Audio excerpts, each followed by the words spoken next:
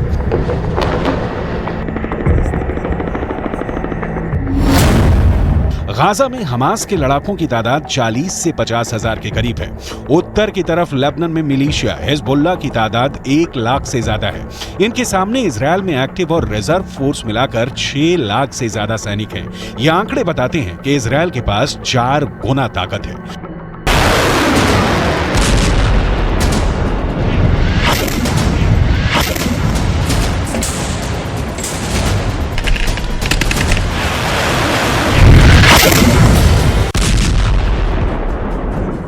लेकिन हिजबुल्लाह के chief Nasrallah से फिर भी अमेरिका घबराता है, क्योंकि नसरुल्लाह के पास अपने ओजस्वी भाषणों के जरिए बड़ा संगठन खड़ा करने की और सैनिकों में जोश भरने की अद्भुत क्षमता है।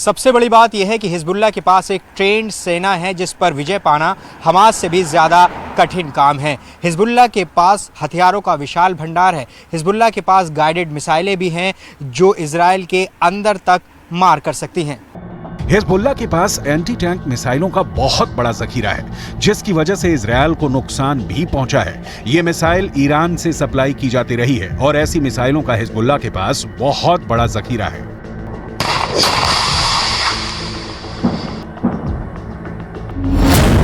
हिजबुल्लाह ने 3 तरह की एंटी टैंक गाइडेड मिसाइल इस्तेमाल की। ये है कॉर्नेट, इसकी रेंज 5 किलोमीटर तक है। ये रूस की मिसाइल है, लेकिन अब ईरान इसका देसी वर्जन दहलाविया तैयार कर चुका है और ऐसी बहुत सी मिसाइल अब हिजबुल्लाह के पास हैं। दूसरी है BGM-71 TOW anti tank guided missile, range है 3.5 किलोमीटर। ये अमेरिका में बनी मिसाइल है, लेकिन अब इसकी नकल ईरान तैयार कर रहा है और उसने हिजबुल्लाह को सप्लाई की है। तीसरी है 85 कॉनकोर्स, रेंज 4 किलोमीटर। ये भी रूस ने बनाई है और अब ईरान में ये दोसान नाम से तैयार की जाती है। तीनों मिसाइल बहुत ही घातक है। 7 अक्टूबर के बाद हिजबुल्लाह सीधे जंग में नहीं कूदा था। इजरायल की तरफ से हिजबुल्लाह को चेतावनी लगातार दी जा रही थी, लेकिन नॉर्दर्न बॉर्डर पर जंग की शुरुआत इजरायल डिफेंस फोर्स की तरफ से की गई, क्योंकि छुटपुट शुरुआती गोलीबारी के बीच सबसे बड़ा और ताबड़तोड़ हमला इजरायल की तरफ से ही किया गया था। हिजबुल्लाह के लड़ाकों की मौत जब शुरू हुई उस वक्त भी हिजबुल्लाह पसुपेश में था, क्योंकि तब तक भी उसे नसरुल्लाह की तरफ से कोई साफ आदेश नहीं मिला था। लेकिन जब गाजा के अंदर बैप्टिस्ट अस्पताल पर हमला हुआ और बड़ी संख्या में अस्पताल के अंदर लोगों की मौत हो गई, तब हिजबुल्लाह ने लड़ाई छेड़ दी। हालांकि ये फुल स्केल वॉर अभी भी नहीं है।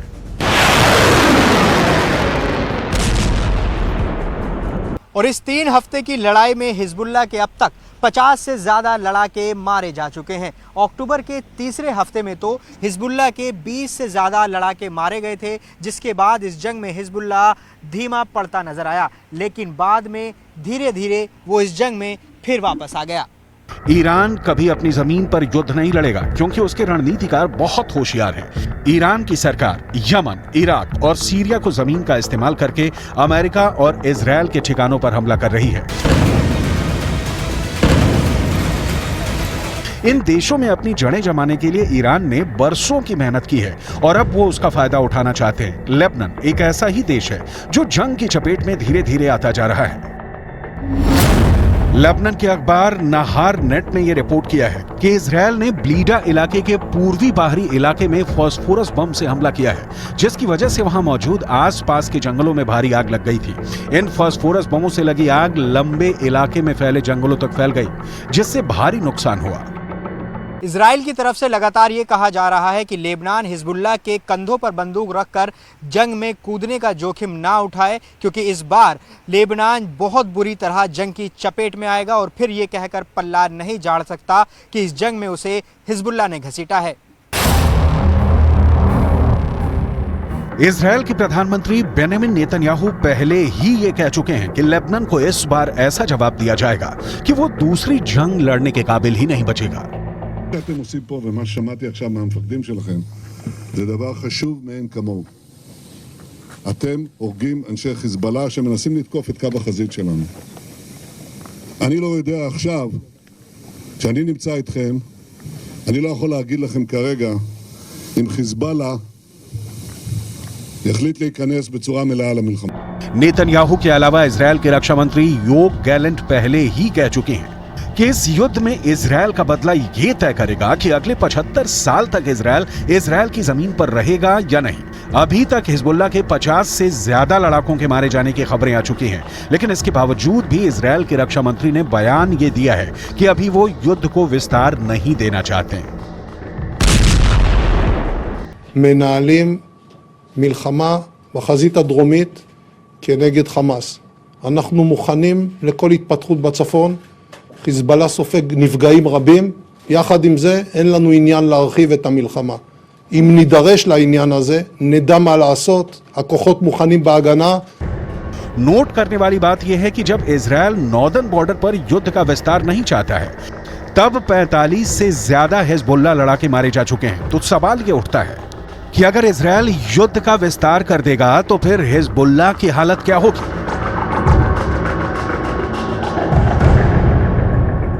हमास ने एक बार फिर इजरायल को चौंकाया है। पिछले 24 घंटे के अंदर हमास ने गाजा सिटी के अंदर इजरायली सेना पर भीषण हमले किए और कुछ खबरों के दावों के मुताबिक तो हमास ने दावा किया कि गाजा सिटी इजरायली सेना के लिए कब्रिस्तान साबित होगा और इजरायल के सैनिकों को बोरे में भरकर घर भेजेंगे।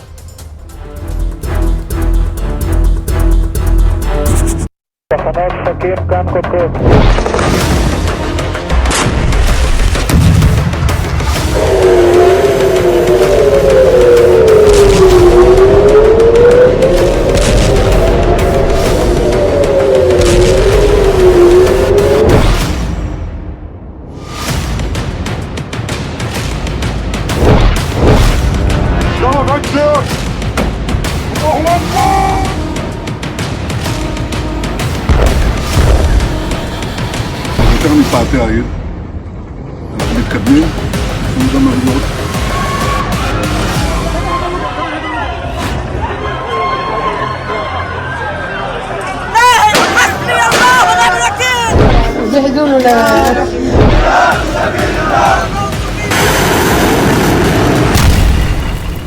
Israel did not start this war.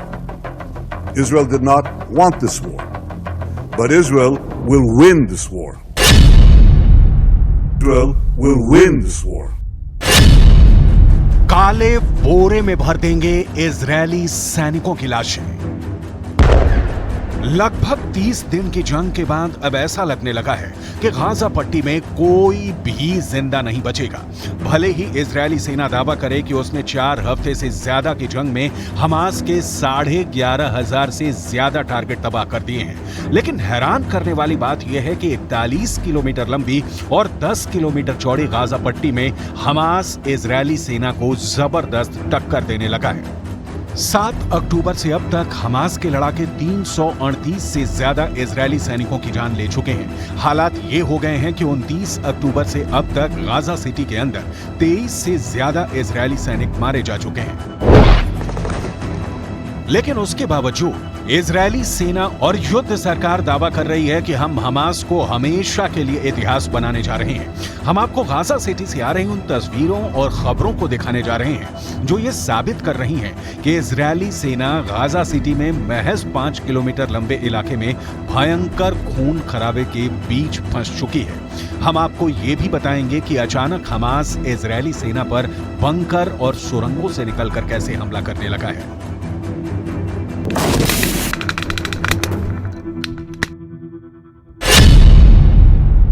खून पी रही है गाजा की 5 किलोमीटर जमीन।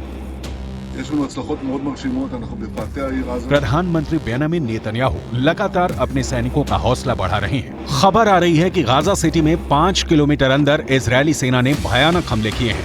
अकेले गाजा सिटी में ही हमास के 150 से ज्यादा लड़ाके मारे जा चुके हैं।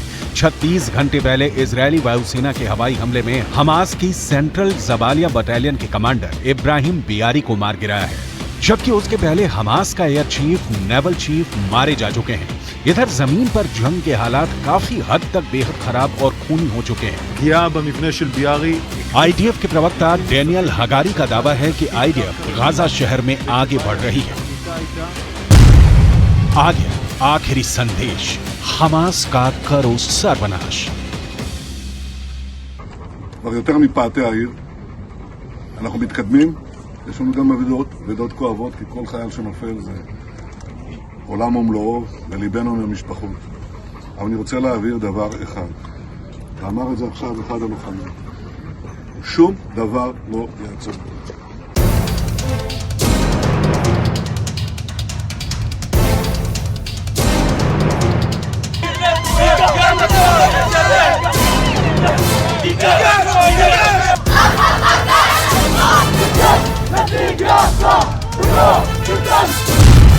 162वें बख्तरबंद डिवीजन के कमांडर ब्रिगेडियर जनरल इत्तेजिक कोहेन का दावा, हम गाजा शहर के दरवाजे पर हैं।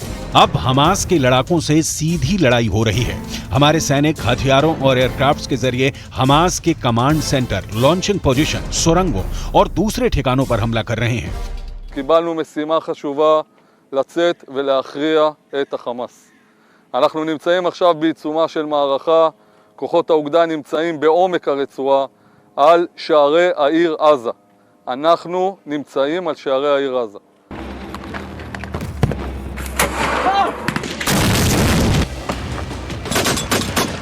अब अगर हमास के दावों की बात करें तो जमीन पर वाकई में हमास के लड़ाकों ने इजरायली सेना को चौंका दिया है। जिस बड़े पैमाने पर इजरायली सेना ने पूरी तैयारी के साथ हमला किया है, उसे देखकर ऐसा लगता है कि इजरायल की आईडीएफ आसानी से हमास को सुरंगों में घुस कर तबाह कर देगी। हमास के 3000 से ज्यादा लड़ाके मारे जा चुके हैं, जबकि ऐसा अनुमान है कि 2500 के करीब हमास लड़ाकों को इजरायली सेना ने सुरंगों में ही जिंदा दफन कर दिया है। खून पी रही है गाजा की 5 किलोमीटर जमीन, लेकिन दूसरी तरफ ईरान और लेबनान से मिले बेतहाशा हथियार हमास के लिए ऑक्सीजन बन चुके हैं। इजरायली हवाई हमले में भले ही 35,000 से ज्यादा इमारतें इजरायल ने तबाह कर दी हों, लेकिन जमीन पर आम फिलिस्तीनी और गाजा समर्थक मारे जा रहे हैं। जनाजों के साथ भागती भीड़ जिहादी नारे हमास के लड़ाकों को और ज्यादा भीषण जंग के लिए उकसा रहे हैं। कुछ वीडियो तो ऐसे हैं जहां हमास के लड़ाकों ने अजेय समझे जाने वाले इजरायली टैंकों पर हाथ से रॉकेट और बम से धमाका करते हुए देखा गया है। लेबनान में बैठे हमास के प्रवक्ता अबू उबैदा ने एक ऐसा बयान दिया है जो साबित करता है कि इजरायल को गाजा पट्टी में अभी सैनिकों और हथियारों का भारी नुकसान होने जा रहा है। हमास प्रवक्ता ने साफ कहा है कि जिस तरह से 7 अक्टूबर को इजरायल में भयानक और खूनी हमले हुए थे, ठीक उसी तरह से हमास गाजा सिटी में इजरायल को भारी नुकसान पहुंचा रहा है।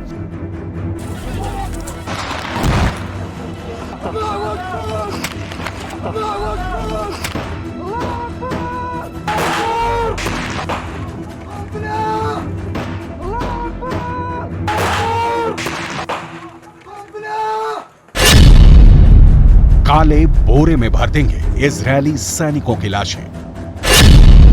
हमास की सैन्य शाखा अल कसम ब्रिगेड ने इजरायल को खूनी चेतावनी दी है। उसके सैनिक काले बैग में घर जाएंगे। अबू उबैदा ने साफ कहा है कि गाजा पट्टी इजरायली सैनिकों के लिए कब्रिस्तान साबित होगा और इजरायल की हर सैनिक की लाश को हमास काले बैग में भरकर भेजेगा। हमास के प्रवक्ता अबू उबैदा ने धमकी दी है कि गाजा इजरायल के लिए इतिहास का सबसे बड़ा श्राप साबित होगा। हमास के इस धमकी को इसलिए बहुत गंभीर माना जा रहा है क्योंकि हमास ने जमीनी जंग में इजरायल को भारी नुकसान पहुंचाना शुरू कर दिया है। हमास के दावों के मुताबिक इजरायल के 6 से ज्यादा बेहतरीन टैंकों को हमास ने तबाह कर डाला है, जबकि 23 से ज्यादा इजरायली सैनिकों के मरने की बात खुद इजरायली रक्षा मंत्रालय मान चुका है। इजरायली रक्षा मंत्री बेनी गैंट्स ने गाजा में हमास के खिलाफ युद्ध को सबसे जटिल बताया है। गैंट्स ने साफ कहा है कि युद्ध इजरायल की तुलना में अधिक जटिल है। אני רוצה להעביר הערכה רבה לביצוע של הכוחות. יש הישגים חשובים מאוד בשטח. פוגעים במחבלים בכל הדרגים, מאלה שנלחמים בשטח ועד דרג המפקדים. הפעולה של צה"ל מביאה לחשיפת המנהרות, ליציאה של מחבלים החוצה ולמכות קשות שהם סופגים. לצערנו יש גם מחירים בצד שלנו, כפי שקורה. आ गया आखिरी आदेश, हमास का करो सर्वनाश।